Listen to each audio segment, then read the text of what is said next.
Action. Introduce yourself. Tell us what you do. My name is Dean Watts. I'm an independent filmmaker based out of Nacogdoches, Texas. I've been making film since 2009 when I wrote and produced the film Defending Dr. Carl. I hope you like The Appointment. It was a labor of love for me. It was my directorial debut and I had a great time. It was interesting in that 6 days before we were about ready to shoot, and we've been in pre-production for about 2 months or so, 3 out of our 4 lead actors and actresses dropped out for various reasons. So we kind of had to recast at the last minute, and it was so last minute that we were shooting on a Saturday. So Saturday morning, the day of shooting, I'm meeting the actors and actresses for the first time and just thinking, oh God, I hope this movie doesn't suck. That was my goal at that point.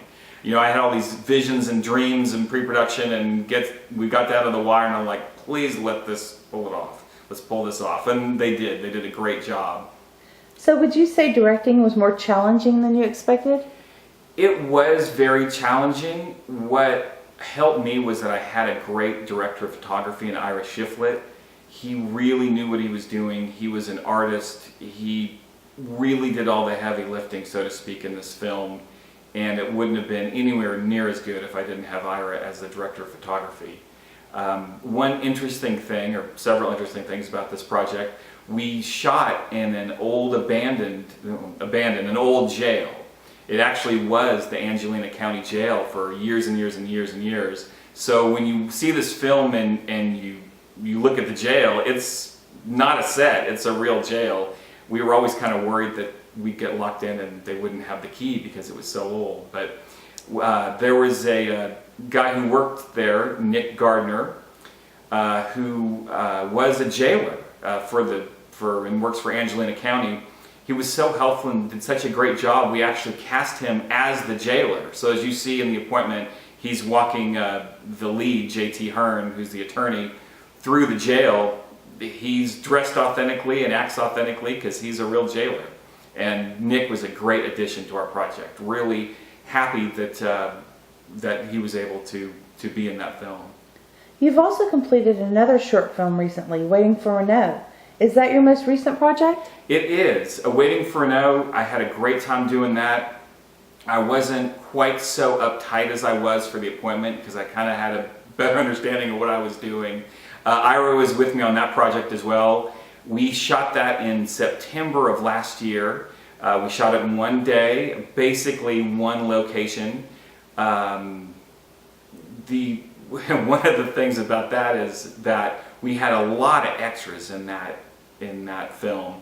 And we were all in one room. It was September in Nacogdoches, Texas, and it was hot. And we wanted to keep the air conditioning off because it would mess up the sound.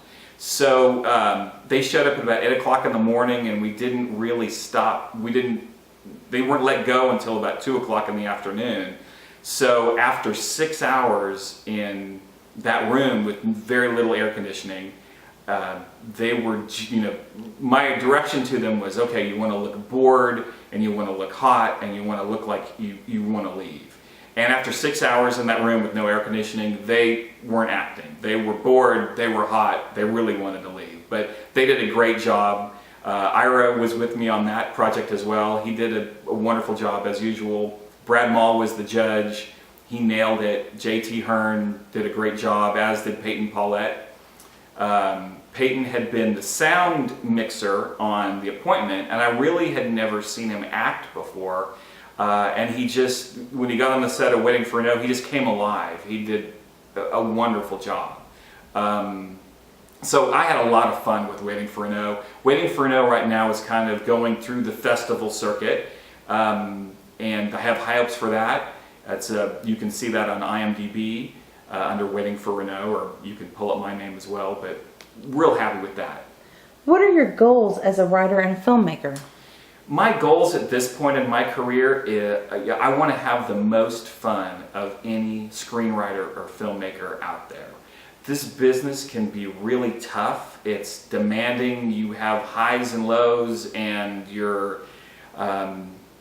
it can really be challenging. But when you're only in it to have fun, it's always rewarding, and you always accomplish your goals. and I'm having a blast doing this. Any final thoughts or anything you'd like to add? I would say that if you're a screenwriter and you've been writing scripts for a long time and not much is happening, I would absolutely positively recommend that you make a short film. It's one thing to put your, to have a vision and put that on paper. It's another thing to turn that vision into an actual film. It's just a magical experience, and you learn a tremendous amount, not only about filmmaking, but also about screenwriting. It's extremely rewarding. I would recommend it to anybody, any screenwriter out there who hasn't had a film made yet. Make a short. You'll have a great time. You'll learn tons, and it'll really help your career. Okay.